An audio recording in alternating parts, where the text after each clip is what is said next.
السلام عليكم ومرحبا بكم مع فيديو جديد على قناتكم شهوة السيدة ملعقة. اليوم غادي نوجدوا فطائر اللي هي بحشوات مختلفة واشكال مختلفة، ولكن بعجينه واحده بدون دلك وبدون اختمار. الا بغيتو تعرفوا على الطريقه شاهدوا الفيديو حتى الاخير، ما تنساونيش من يجي مفاجاه ممتعه. اول حاجه غادي نبداو بها الفطائر هي العجينه اللي غادي نبداو بها. هنايا عندي 400 غرام ديال الدقيق الممتاز،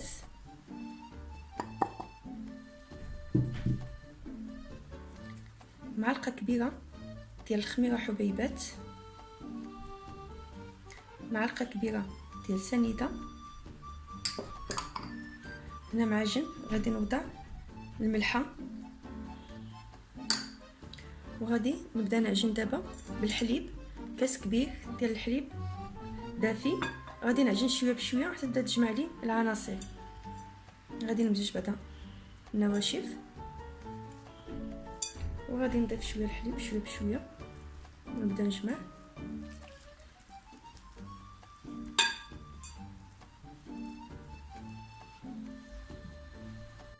انا استعملت كاس، ودابا غادي نزيد نص كاس شويه بشويه. نشوفوا شحال غادي تدخلنا ونعجنوها.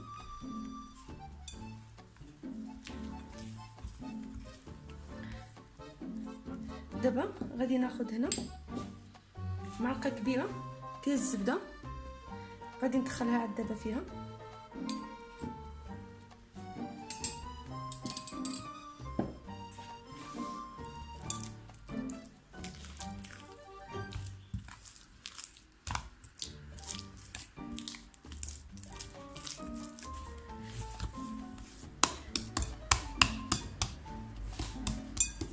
ودابا غادي نخليها تخمم تضاعف الحجم ديالها داك نص ساعه.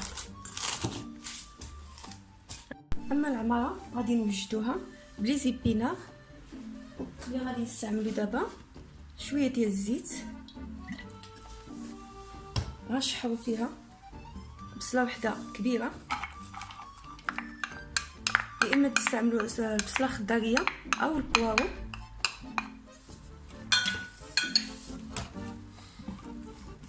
غادي نشحروها فيها مزيان مع شويه د الملحه والابزار فقط، ما نستعملوش الثوم. ونشحروها. وبعد ما شحرتنا البصله غادي نزيد هنايا لي زيبينار، واحد الكميه ديال لي زيبينار مقطعه ومغسوله مزيان. غادي نشحرها فيها حتى تنشف من الماء. غادي ناخذ اناء ونخوي فيه باش يبرد.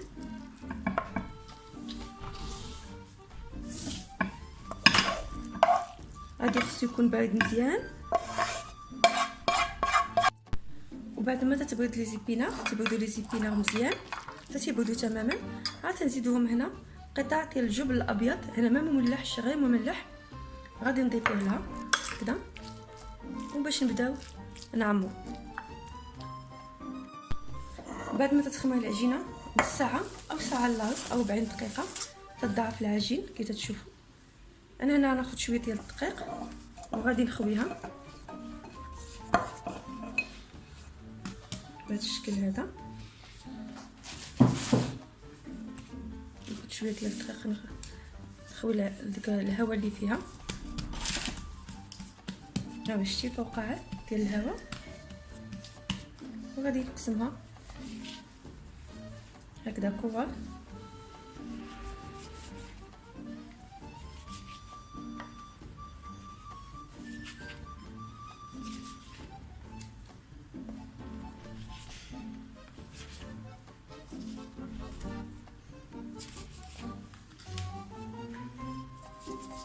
هكذا غادي نقسمها هكذا كره متساويه باش نبدا نقاددها. غادي ناخذ شويه ديال الدقيق، غادي ندلكو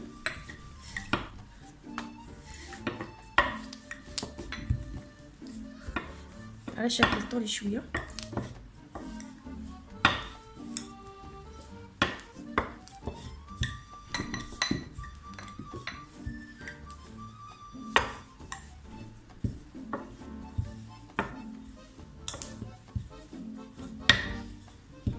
على حسب الحجم واحد والحجم اللي يقدر يبغى يدير. غناخد واحد القليل هكذا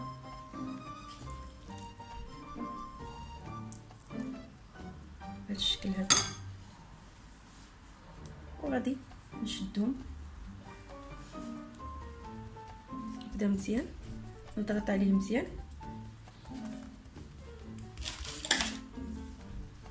كفي ان الا كانت شي حاجه ما تحدق غادي تحدق، انا ما دايرهاش كبير بزاف، ديرها تكون بهذا الشكل هذا.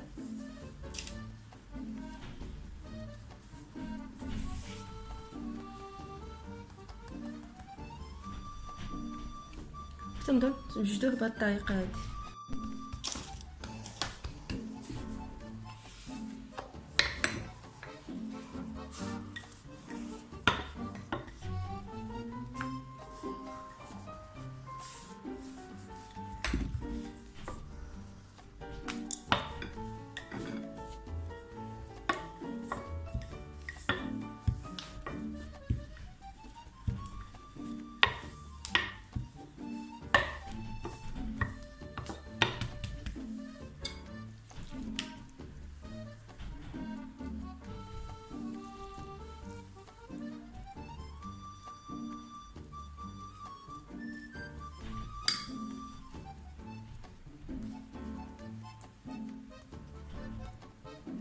نضغطو مزيان.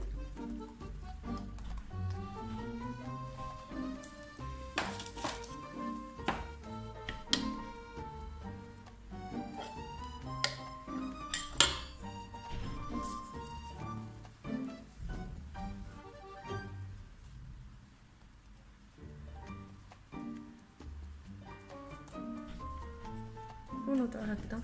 والان غادي ندوزو باش غادي نبداو نطيبوهم هكذا في المقله، ما ندخلهمش الفرن، غادي نطيبوهم في المقله وغادي تشوفوا معنا الطريقه. اول حاجه غادي ندهنو هنا الزيت في المقله باش غادي نبداو نوضعوها، وحتى هي ندهنوها حتى هي بالزيت شويه هكذا باش تاخذ اللون.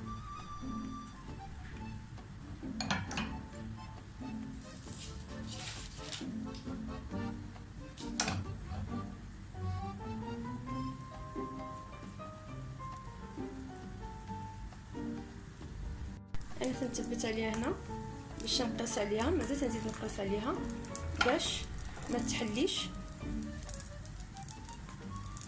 هكذا. نثبت عليها باش ما تحلش.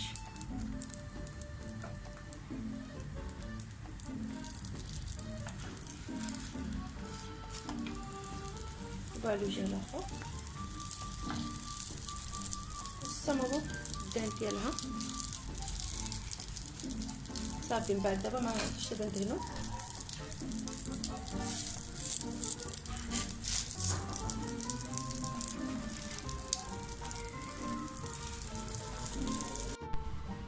غادي نعاودو المره الثانيه نكملو الكميه بهذه الطريقه هذه.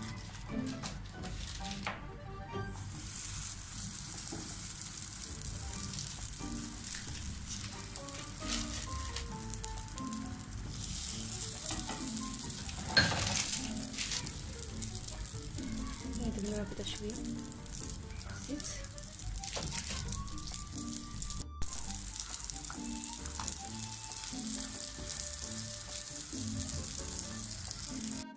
اما بقيه العجين اللي بقات لنا غادي نستعملوه هنايا مره واحده اخرى، وهي هنا عندي واحد الكميه ديال لانشون ديال الكاشير لانشون مع زيتون مقطع. غادي تستعملوا حتى الزيتون الاسود، انا فقط انا استعملت الزيتون الاخضر. غادي تستعملوا حتى واحد الكميه ديال الطون ديال التونه،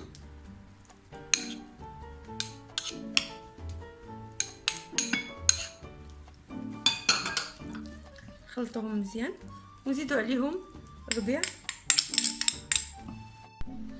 غادي نبدا ناخذ العجين، غادي نقرصو فقط هكذا بيديا هكذا بيديا فقط.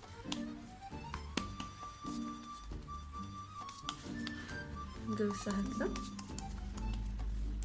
ونعمر نضع العماره ونشد بهذا الشكل هذا الجوانب كامله.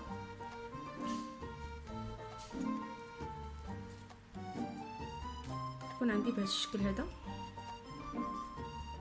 ونشد عليها بهذا الشكل ونوضع، نعاود عاوتاني نفس الشكل. انا ندير شويه ديال الدقيق بس هكذا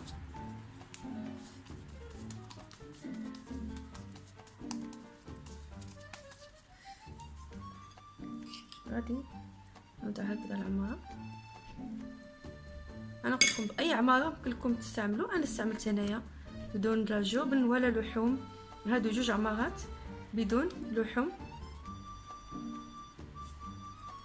هكذا. نقصوا عليهم مزيان بهذا الشكل هذا هكذا ونوضعهم ونعاودوا حتى نكملوا الكميه.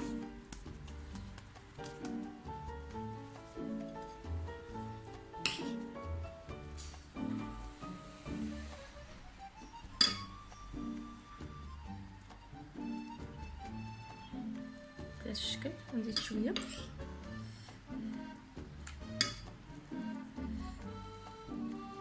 هكا باش تجي عامره مزيان.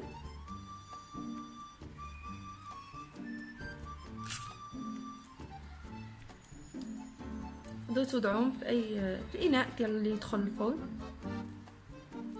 وغادي نبقى هكذا حتى نكمل الكميه.